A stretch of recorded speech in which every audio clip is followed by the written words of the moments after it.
Hello, and welcome back to another episode of 8-Bit Monsters Monster Deconstruction for D&D 5th Edition. On today's episode, we're going to be looking at the Enchanter.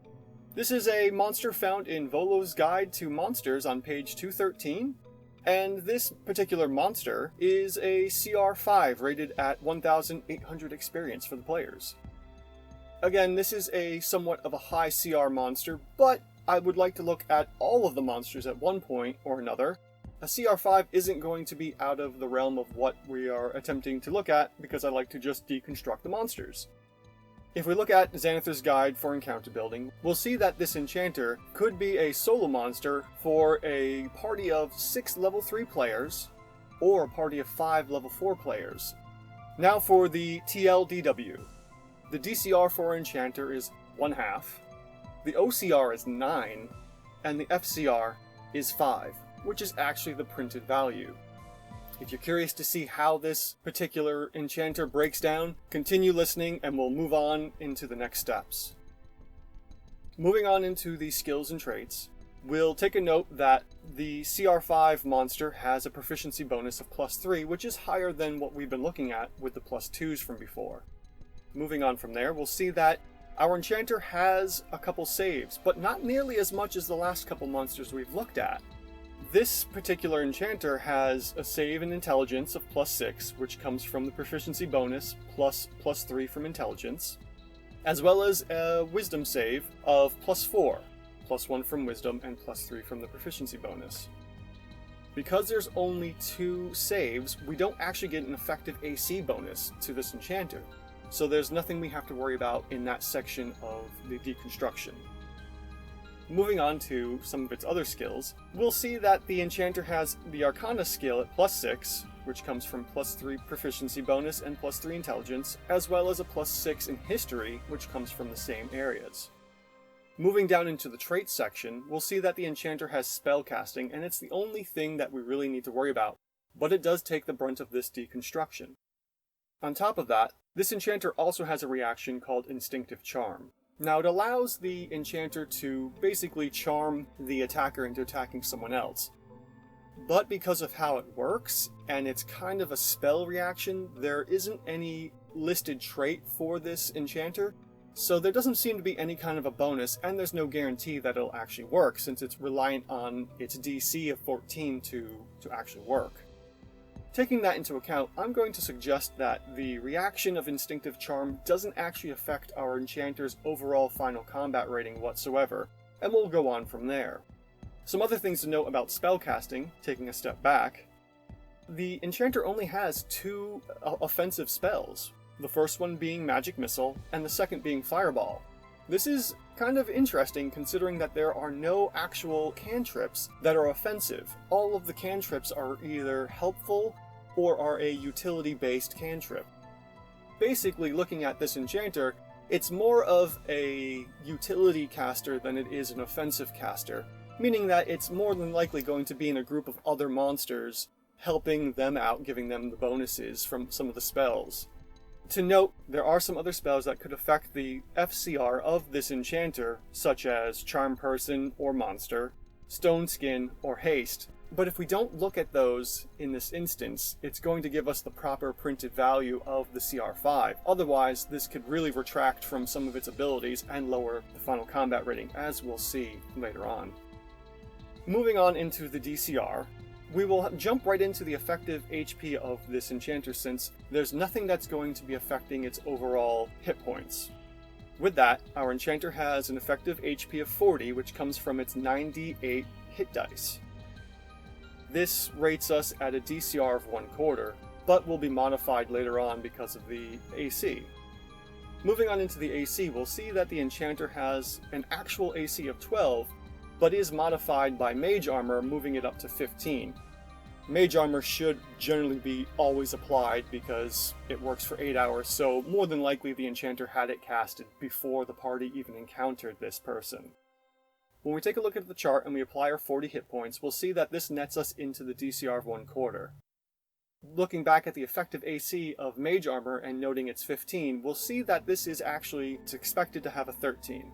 So this is 2 points over the expected, which nets us a +1 shift from DCR 1/4 to DCR 1/2. Now that we have our DCR set and out of the way, let's shift into the OCR. Our Enchanter has a quarterstaff that it holds with it, and comically enough, the Enchanter only does 2 points of average damage with the quarterstaff when it's used one-handed. And this comes from 1d6 -1 since the strength is so low on our Enchanter. Now if the Enchanter were swinging this two-handed because it's a versatile weapon, it could do 3 points of damage on average, coming from the 1d8 -1. This is pretty laughable. This is why the Enchanter doesn't really swing the staff and just uses it more for show or for walking. The effective attack bonus of this quarterstaff is +2. There's nothing else modifying it, and we can just look right at this as a +2. And because of this fact, I'm not even going to bother looking at what this rates because it's probably going to be a 0. Just remember 2 to 3 damage and 2 attack bonus. Now let's jump right into the meat and potatoes of where the Enchanter's getting all of this damage from. And that's Fireball. Now, Fireball can be cast at 3 different spell level slots. Spell level 3, spell level 4, or spell level 5. At spell level 5, which the Enchanter has 2 slots for, this is where the Enchanter is going to get the brunt of the damage that is calculated into the OCR for this caster. I did some work on the side, and I'll link my Google Sheets in the description below so you can actually take a look to see where all this damage is coming from, if you want to check it yourself. But the Fireball at spell level 5 is doing 70 damage on average. At level 4, it's going to do 63 points of damage, and at level 3, it's going to be dealing 56 points of damage.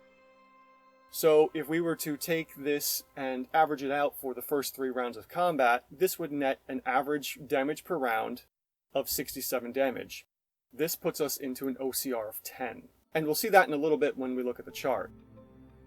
Now looking at the DC, because this is an area of effect magic spell, the Enchanter has an actual DC of 14. Looking at the chart, we'll see that the OCR of 10 is expected to have a DC of 16. So this is actually -2 under the expected, and will give us a -1 shift from OCR 10 to OCR 9. Boy, talk about a huge jump in damage. This is another nutty one again, but I wasn't too surprised, especially seeing that the DCR is a 1/2. Casters are the epitome of glass cannons. Lots of damage, easy to break. Now the other spell that the mage has that's offensive is Magic Missile. As we know, Magic Missile just hits. There's no saves, there's no rolling to hit, it just does damage. And can be cast at every spell level. Yeah, I haven't heard of anyone ever casting Magic Missile at level 9, but I'd be interested to see what the damage is. Speaking of the Magic Missile damage, at level 5, the Magic Missile should be doing 24.5 points of damage, which is an OCR of 3. At level 4, it'd be 21 points of damage for an OCR of 3 as well. At level 3, it'll deal 17.5 points of damage for an OCR of 2. At level 2, it'll deal 14 points of damage for an OCR of 1. And at level 1, it's dealing 10.5 points of damage at OCR 1 as well. Not huge ranges, and actually reduces the final combat rating of our Enchanter considerably if we look at, Magic Missile at level 5, or if it's run out of fireballs at this point, an OCR of 1 at level 2. With a 1/2, this Enchanter has just, there's no better way to put it, it's just spent all of its cash, and now it's got virtually nothing left to deal damage with, if it's even attempting to damage on its own. Now that we've established our OCR of 9, let's take a look at the final combat rating and see what we have here. Knowing that the Enchanter is going to get the brunt of the damage out of its fireballs, we're just going to take those 3 rounds of fireball and put that into the final combat rating.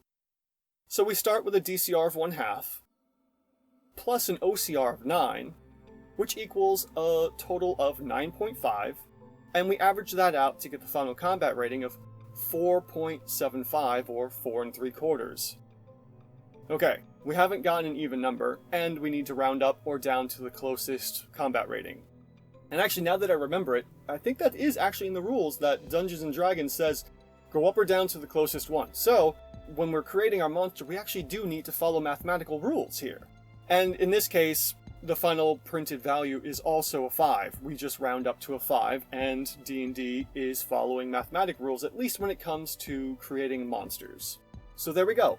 We have the printed value of our Enchanter at CR 5. We found it mathematically. It's all there. But it comes from the fireballs. So let's get right into the notes section and talk about what's going on here.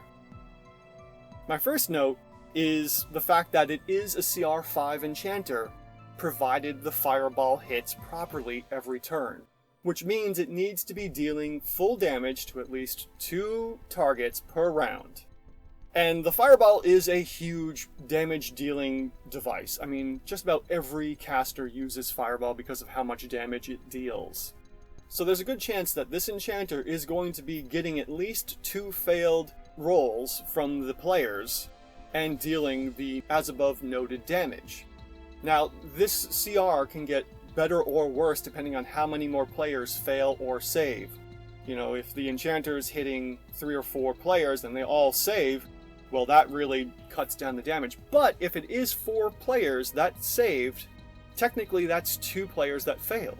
So it really works out in the numbers in the end, and something that is just a little above what I like to present in these videos. The second note here is, if the Enchanter isn't dealing all this damage in the first few rounds of combat, then it's going to diminish the final combat rating, making this an overrated monster. So for instance, if the first round of combat, the Enchanter decides to give itself Stone Skin because, let's say, it's being used as a solo epic encounter for, a couple level 3 players, or a couple level 4 players. So our Enchanter casts Stone Skin on the first round to give it resistances to piercing, bludgeoning, and slashing damage. Well, the resistance gives the Enchanter an effective hit point bonus of 1.5. So this will bump up our effective hit points from roughly 40 to 60, which pushes the DCR from 1/2 into 1 with all of its changes.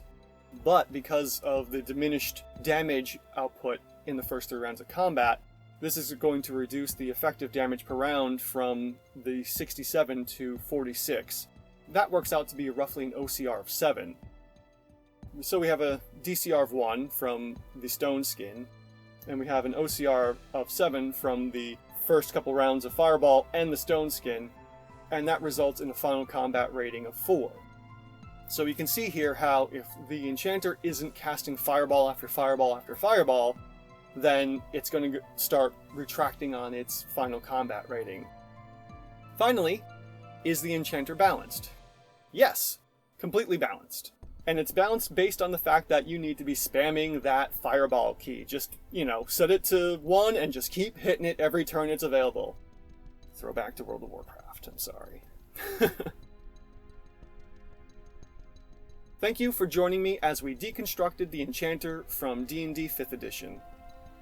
Join us again next week as we deconstruct another monster from D&D 5th edition.